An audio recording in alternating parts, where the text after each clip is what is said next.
സാമൂഹിക ഭൂപടത്തിൽ അതിഥി തൊഴിലാളികൾ ഇനി പുറംവട്ടക്കാരല്ല. തൊഴിൽ തേടിയെത്തിയ നിരവധി പേർ ഇന്ന് കേരളീയ ജീവിതത്തിന്റെ അവിഭാജ്യ ഘടകങ്ങളായി മാറിക്കഴിഞ്ഞുവെന്നതിന്റെ ശ്രദ്ധേയമായ തെളിവുകളാണ് പുറത്തുവരുന്നത്. സംസ്ഥാനത്തെ വിവിധ മേഖലകളിൽ ജോലി ചെയ്യുന്ന 72 അതിഥി തൊഴിലാളികൾ മലയാളി പെൺകുട്ടികളെയാണ് വിവാഹം കഴിച്ചതെന്നാണ് AITUCക്ക് കീഴിലുള്ള നാഷണൽ മൈഗ്രന്റ് വർക്കേഴ്സ് യൂണിയൻ വ്യക്തമാക്കുന്നത്. യൂണിയൻ പുറത്തുവിട്ട കണക്കുകൾ പ്രകാരം നേരിട്ടുള്ള ആലോചനകളിലൂടെയും ചില ഘട്ടങ്ങളിൽ ബ്രോക്കർമാരുടെ ഇടപെടലുകളിലൂടെയുമാണ് ഭൂരിഭാഗം വിവാഹങ്ങളും നടന്നത്. വധുക്കളുടെ കുടുംബാംഗങ്ങൾ സമഗ്രമായ അന്വേഷണം നടത്തിയ ശേഷമാണ് വിവാഹ ബന്ധത്തിലേക്ക് കടന്നതെന്നും സംഘടന വ്യക്തമാക്കുന്നുണ്ട്. എറണാകുളം, വയനാട്, ഇടുക്കി, കോട്ടയം, തിരുവനന്തപുരം, കൊല്ലം, തൃശൂർ തുടങ്ങിയ ജില്ലകളിലാണ് ഇത്തരം വിവാഹങ്ങൾ കൂടുതലായി നടന്നത്. ഇതിൽ ഭൂരിഭാഗം കുടുംബങ്ങളും എറണാകുളം ജില്ലയിലെ പെരുമ്പാവൂർ പ്രദേശം കേന്ദ്രീകരിച്ചാണ് താമസിക്കുന്നതെന്നും റിപ്പോർട്ട് ചൂണ്ടിക്കാട്ടുന്നുണ്ട്. വിവാഹത്തിന് ശേഷം പല അതിഥി തൊഴിലാളികളും കേരള സമൂഹത്തിലേക്ക് പൂർണ്ണമായി ലയിച്ചുവെന്നതാണ് ഏറ്റവും ശ്രദ്ധേയമായ മറ്റൊരു കാര്യം.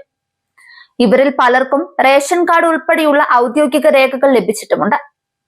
മലയാളം നന്നായി സംസാരിക്കുന്നവരായ ഇവർ ഇന്ന് സംസ്ഥാനത്തിന്റെ സാംസ്കാരിക ജീവിതത്തിന്റെ ഭാഗമായി കഴിഞ്ഞുവെന്നും യൂണിയൻ വ്യക്തമാക്കുന്നുണ്ട്.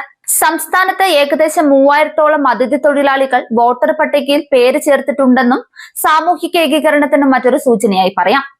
24 വർഷം മുൻപ് ഒഡീഷയിൽ നിന്ന് കേരളത്തിലെത്തിയ രാജേന്ദ്ര നായിക് എന്ന തൊഴിലാളി എറണാകുളം ജില്ലയിലെ വാഴക്കുളം പഞ്ചായത്തിൽ സംസ്ഥാന സർക്കാരിന്റെ ലൈഫ് മിഷൻ ഭവന പദ്ധതിയിൽ അംഗമായി വീടിന്റെ നിർമ്മാണം ആരംഭിച്ചതും ഈ മാറ്റത്തിന്റെ പ്രതീകാത്മക ഉദാഹരണമായി യൂണിയൻ ചൂണ്ടിക്കാട്ടുന്നുണ്ട്.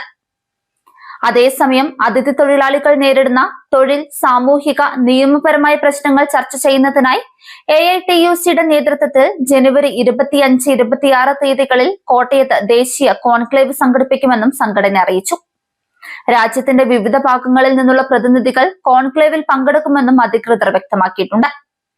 അതിഥി തൊഴിലാളികളും കേരളവും തമ്മിലുള്ള ഈ സാമൂഹിക അടുപ്പം സഹവർത്തിത്വത്തിന്റെയും ഉൾക്കൊള്ളലിന്റെയും പുതിയ മാതൃകയായി മാറുകയാണ് എന്നതാണ് ഈ റിപ്പോർട്ട് നൽകുന്ന ഏറ്റവും ശക്തമായ സന്ദേശം.